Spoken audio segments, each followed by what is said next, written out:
Assalamualaikum warahmatullahi wabarakatuh. Perkenalkan, nama saya Firdaus Julian Putra Anur, nomor absen 12 dari kelas 10-2. Di sini saya akan menerangkan bagaimana proses terjadinya sedimentasi yang ada di sungai. Sebelum kita lanjut ke proses terjadinya, kita harus lebih dahulu mengenali apa itu sedimentasi. Sedimentasi adalah proses di mana partikel-partikel kecil seperti debu, tanah, atau batuan diangkut oleh air sungai dan terakumulasi di dasar sungai. Ada beberapa faktor yang berkontribusi pada sedimentasi di sungai, yaitu yang pertama, kecepatan aliran.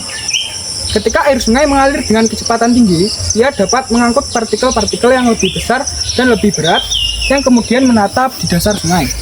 Yang kedua yaitu debit air. Ketika debit air sungai meningkat, kekuatan aliran meningkat yang dapat mengangkut lebih banyak sedimen dan menyebabkan lebih banyak sedimentasi. Yang ketiga, geologi sungai.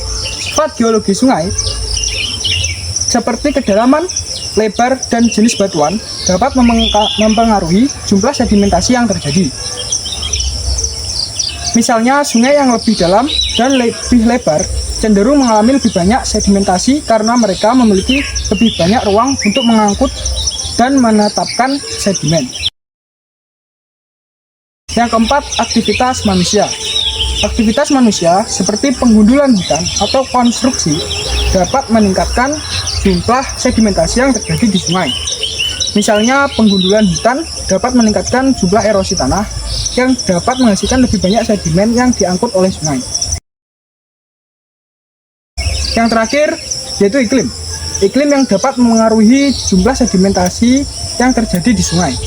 Misalnya, curah hujan yang lebih tinggi dapat menghasilkan lebih banyak erosi tanah, yang dapat menghasilkan lebih banyak sedimen yang diangkut oleh sungai.